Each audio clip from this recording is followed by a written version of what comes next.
Request Dr. K. Ganapathy to come and speak to us. He is a pioneer in introducing telemedicine in India. He is the president Apollo Telemedicine Networking Foundation, Chennai, India. Professor K. Ganapathy is former secretary and past president of the Neurological Society of India and a former secretary of the Asian Australian Society of Neurological Surgery. He was also the former adjunct professor at IIT Madras and Anna University. Currently, he is emeritus professor at Dr. MGR Tamil Nadu Medical University. We welcome you on board, sir. Can you switch on this, please? This switch on. At the outset, I wish to thank the organizers for giving me this opportunity.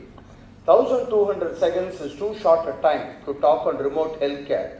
I do hope I'll have the opportunity to provide you with the main course and dessert later, but this is going to be just a starter. I'm going to hopefully stimulate you and make you realize, my God, how is it that all these years we have never been practicing healthcare? When we talk about disruption, this is one example where you will be able to disrupt. Can you just put down the first slide,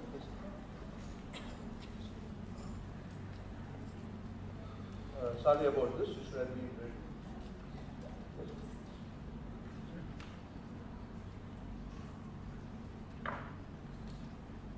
Put it on slide.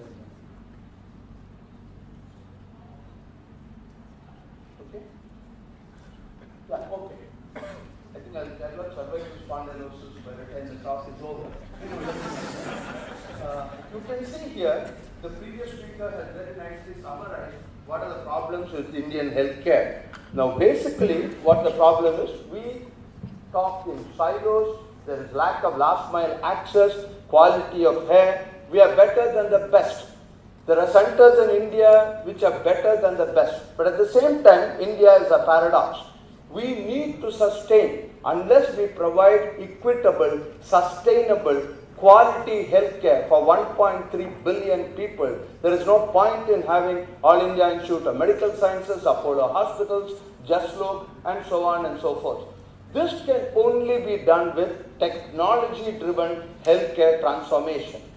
Now, most of you are aware of this, but I'm just very quickly going to go through this. You know there is an acute shortage of human resources. Whatever way you calculate, whether it is hospitals per bed, whether it is doctors per 1,000 population, whatever it is.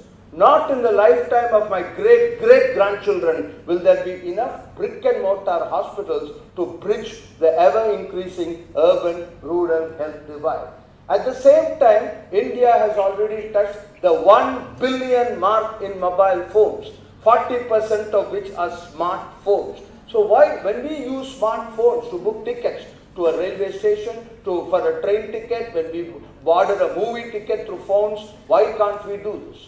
This was a paper which I published in February 2015, solid scientific data.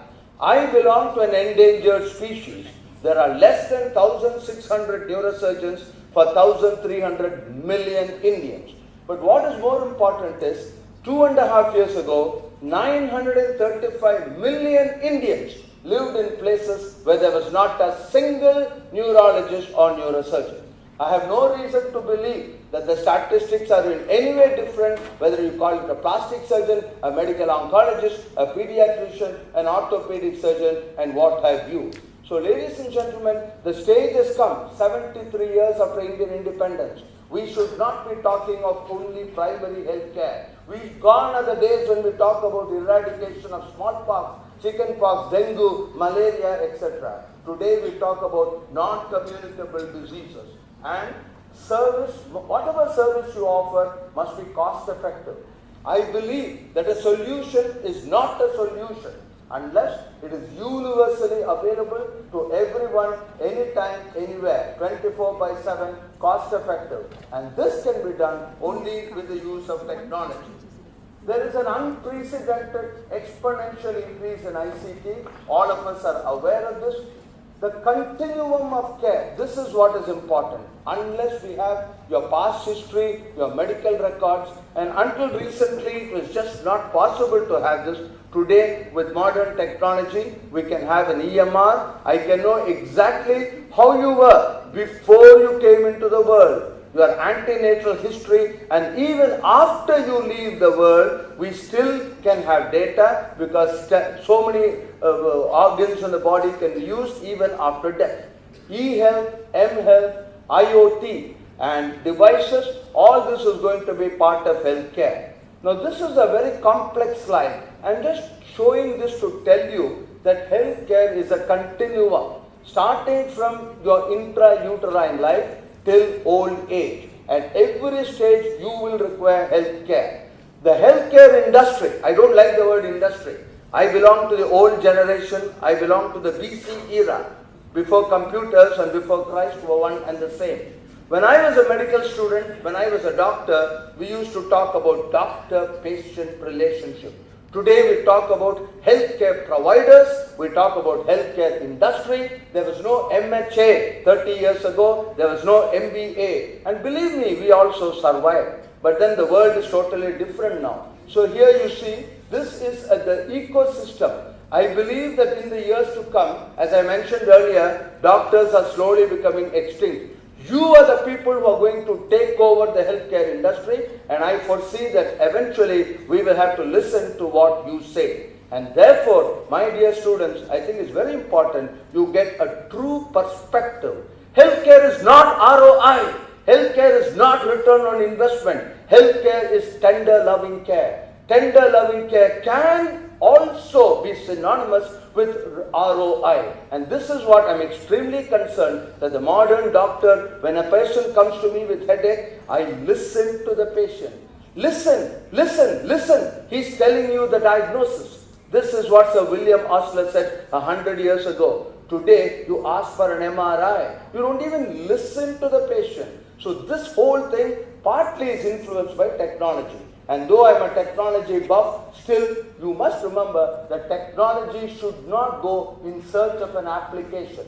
Technology is a means to achieve an end, not an end by itself. So as you can see in this slide, we now talk of MPHR. We talk of a personal health record in your mobile phone. The days are gone. Desktops are becoming extinct. Laptops will very soon become extinct, and very soon even your screen will become extinct because you will be able to convert whatever is in front of you into a screen. This is the way the world is happening. So you can see here remote monitoring, drug encyclopedia, emergency response, M diagnostics, M insurance. Every word was preceded with the letter E. The letter E is now being replaced by the letter M. How many of you are aware that the government of India has got a very senior officer who is exclusively in charge of M governance in healthcare? M health is today a reality, and very soon this is going to become available all over the place. This is what every tertiary care hospital, I'm using Apollo Hospital since I work in that hospital, but I'm sure most of the hospitals in the country today, all of you, a hospital which has an MHA and an MBA on its staff will certainly be driven with a platform like this. We talk about standards and regulations, we talk about interoperability, scalability, security, and so on. This is a complex way. It is no longer a doctor-patient relationship. We talk of chatbots, and I'm sure in my lifetime I'll see Sophia. I'm sure you all know about Sophia, the first robot who got a citizenship in Saudi Arabia. I'm sure I will see robots in all the big hospitals in this country within the next couple of years. So we need to be future ready. My previous speaker has already very nicely elaborated on this. You can see this slide. Again, when I was a medical student and a postgraduate, it was hospital, hospital, and hospital. Over the next 2 decades, slowly it changed. And I will show you a slide a few minutes later on whether we can have a hospital without patients. And I think that's going to happen in my lifetime. A doctor in your pocket, a laboratory in your pocket, a hospital in your pocket, every one of this is practicable even today. Now I'm just showing you one example of drugs. You extrapolate this to the hundreds of subdivisions in healthcare and you can realize how it is a malpractice today to use without technology. Just look at this complex slide. It's humanly impossible for any doctor to remember a drug-drug interaction. Quite often we forget that the patient has got a renal failure. I may forget that this young lady before me could be pregnant, and therefore today we have technology to alert us. The pharmacists in Apollo hospitals today have the authority not to dispense a drug prescribed by the oldest or senior most doctor like me in the system if a red flag comes. Whenever I write out a drug, a red flag comes. It says, hey look, this girl is 28 years old and you know that a gram index is positive, you forgot about this completely, and the pharmacist will not dispense the drug. So like this is what modern technology is all about. Again, I am very passionate about India, and I am delighted that Google for the last 5 years with Aravind Eye Hospital, one of the world's leading hospitals in Madurai, has now achieved a 99.4% reliability, sensitivity, specificity in being able to read a fundus with AI. Artificial intelligence today can look at the fundus and do better than the best ophthalmologist in the country, with whom a series of dozens of ophthalmologists with which it is compared. Prediction of cardiovascular risk factors just using a fundus image. Again, this is from the media. A couple of months ago in Bombay, a woman from Bangalore who had cancer breast, her mother and her grandmother had cancer breast. It was proved with molecular biology that she's got a gene called BRCA12, and believe it or not, the gene was removed from the ova, and the fertilization took place with this particular gene removed, and she delivered a successful baby, normal baby. The baby is now 6 months old. This was done in Mumbai. This is the stage where technology is, where fetal surgery of the unborn, removal of a gene in a high-risk case has already been done. Of course, these are few and far between, but I'm sure all this is going to happen. Then the next few minutes I will spend on what I have now sort of switched over from neurosurgery. This is now my passion, namely telemedicine. Now telemedicine can simply be defined as a term given to all the factors whereby a person can treat somebody remotely. Management of a person with the doctor and the patient physically located in different places. You need hardware, software, connectivity. It involves acquisition of images, storage of information, retrieval, display, and so on. If you come to my department in Chennai, this is what you find every day. On an average, we do about 80 to 100 teleconsultations. A patient in Dhaka who, with just a few minutes of my time, now this was a complex case, I knew that I was not competent, so I got 2 more specialists, and just look from the patient's point of view. How could he ever have got 3 specialists seeing him on a video screen, and all he had to do was to travel about 30 miles to Dhaka. He lives in a small village 30 miles away from Dhaka. This is one of my favorite slides. Some of you may have seen this earlier. This photograph I took 15 years ago in the Andaman and Nicobar Islands, Port Blair. I had been invited there by the government. I gave a talk on telemedicine 15 years ago. A technician, a couple of weeks after I went, called me at my house and said, "Sir, I have an unconscious patient. There is no doctor here. Your talk was so exciting. I have taken a CT scan. Can you do something about it?" And with the primitive technology which he had at that time, I told him, okay, get a video camera, because phones didn't have videos at that time. He took a photograph of the pupil. As a neurosurgeon, it takes me 40 seconds. That's all it takes me to make the right diagnosis and decide on the right treatment. 12 days later, this patient, an unconscious patient, was discharged. And one of the happiest moments of my life was when I forgot all about it. 2 months later, somebody comes to Madras with a dozen apples and says, "Sir, you are the person I'm told who treated me." This is the power of telemedicine. This is what it can do. Now, here you can see, as I told you, I belong to the, I think technology will let me down. Okay, you have to take my word for it. See, I remember what Lars Lexel said. He said, "A fool with a tool is still a fool." So I think that is more important. I should have loaded the video, my mistake. So when this patient came, I am absolutely categoric. I refuse to give an opinion on MRI images and blood reports and all that. I want to see a human being. I treat a human being, I do not treat laboratory reports. So I told this man in the usual way, and I was pleasantly surprised. He just takes out his camera and he says, "Sir, you want to see my mother?" I said, "Yes." He said, "She's 70 years old. It's impossible, very difficult for me. We are in the 4th floor to get a stretcher, bring her down, etc., etc." I said, "I'm very sorry, but I need to see her." He said, "Just a minute."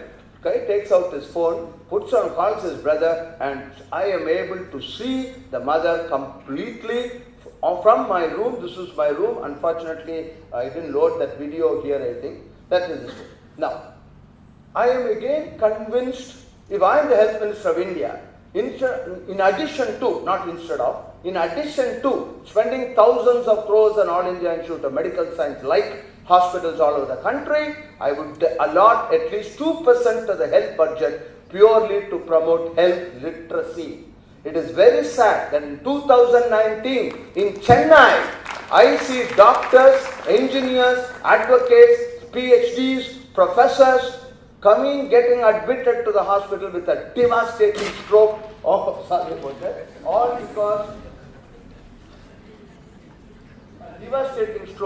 because they had never bothered to check their blood pressure. So promoting health literacy is extremely important. I started this a couple of years ago with the MS Swaminathan Research Foundation. We have done more than 110 topics. We have covered today with about 15 villages. About 25,000 people have seen this so far. And on this slide, on the left-hand side, you can see, I also started this for postgraduates doing the National Board of Examinations training, and today I am very happy, as you can see on the right side, all 44 hospitals of Apollo are connected, more than 3,800 clinicians. Today we have put in place a system where we can witness. So this is what is happening. So this is the photograph which I showed you on multiple this thing. Now a couple of minutes here. Now this slide was prepared, you can see November 23rd, 2018. 8 p.m. yesterday. This is the technology which I have. My staff are able to give me the latest statistics as of 8 p.m. yesterday. 6,12,000 patients, 6,12,000 patients, their eyes have been seen in a public-private partnership. These are all the details. I've been told I have 300 seconds left, so I'll quickly go through this. This is the Himachal Pradesh at a height of 14,000 feet in the Himalayas, where no doctor was there. We took over, and in the last 2.5 years, we have done more than 12,000 teleconsultations. With point-of-care diagnostics, my staff make house visits. In the remotest parts in the Himalayas, check their HbA1c, check their blood sugar, check their hemoglobin. Simple thing like checking your hemoglobin and PCV, and we found that 62% of women in these areas were anemic and were not aware that they were anemic. Again, this slide was updated as of last night. So this is the technology which we have. We believe in real time, everything is real time, dashboards, etc. And if I had internet connection right now, and if I had more time, I would have clicked onto this. Of course, today is Sunday, so you would not have seen it live. But otherwise, as a patient gets into any one of the 164 EUPHC, primary health centers, totally electronic, no paper for the last 2 years, I guarantee that a specialist will appear on a 42-inch TV screen within 1 hour of the local doctor there asking for an orthopedic consultation, etc. Now, these are teleradiology services. This is another major project which we have, CSR response activity, and may I see very senior professors here and faculty here, may I humbly request, if any of you are interested, if we could just get some CSR funding, we would be very happy to duplicate this wherever you want. More than 7 lakh patients have been screened over the last 2.5 years, and we have provided teleconsultation in a camp mode. They just come to a Kalyana Mandapam or they come someplace, and if their sugar is high, I ensure that the doctor appears on the screen within about 30 to 40 minutes. Bhopal Smart City, the first in India. We have a mobile van like this. You can see this goes into different roads in different parts of Bhopal.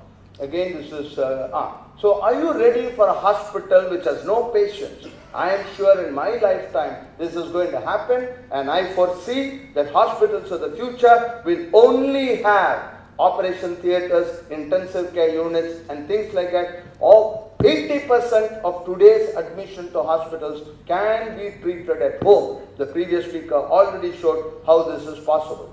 Now coming to what is of more interest to you people, namely job opportunities, ROI, at the end of the day, that is what is important. You can see in this slide, more than 800 institutions have been funded worldwide exclusively to deal with artificial intelligence.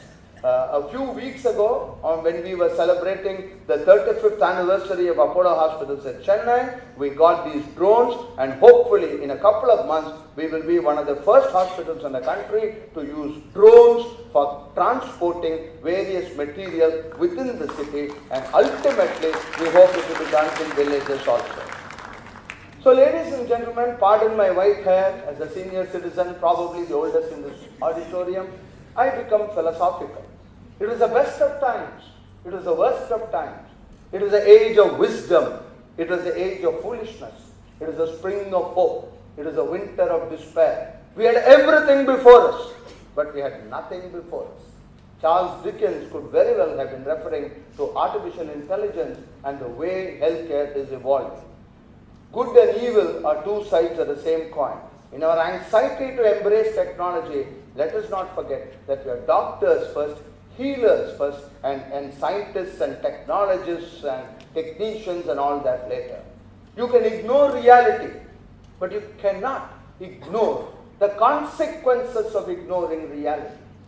The nicest thing about the future is that it always starts tomorrow. That was a statement made. I disagree with that. I think the future is not tomorrow, the future is not today, the future is yesterday. The way things are happening, the future is yesterday, not tomorrow. So this is what. Now, these slides are self-explanatory. The little baby on the top is obviously preparing for the Tata Institute of Social Services entrance examination, or an IIT or the NEET exam or JCI or whatever you call it. I think this is more probable, that only then you need to start like this. And the slides and the other two are probably people who think they can be on the faculty of this. For the simple reason. Ladies and gentlemen, I am not being flippant. This is the highest compliment I can pay to your institute. Non-agonarians, most non-agonarians have early Alzheimer's. You can see on these two slides, just look at the body language, look at them. 90 years old, 85 years old, absolutely involved with a desktop and a laptop. This, ladies and gentlemen, is the India of today. This is the real India, and I'm delighted that in 40 months from now, 3 people will be orbiting space, will be going into space, and that will be the ultimate of telemedicine when we are able to mentor them and we are able to monitor them for 7 days when they are traveling in space. This is going to be 100% indigenous. We will get assistance from overseas countries, NASA, etc., but ISRO is going to make this totally indigenous. So this is the country, and I am confident that our country is in safe hands, looking at all the people around you. I may not be there 20 years from now, but I'm sure that with all you people there, I'm absolutely sure that healthcare of the future has got a fantastic opportunity to grow. Thank you once again. As I told you, this is only a starter. The main course and dessert are always available. After decades of technological laggard, thank you so much, sir, to show us how technology is helping healthcare industry. Now the floor is open for questions if sir wants to take some, but due to time constraints, we would be only taking 2 questions.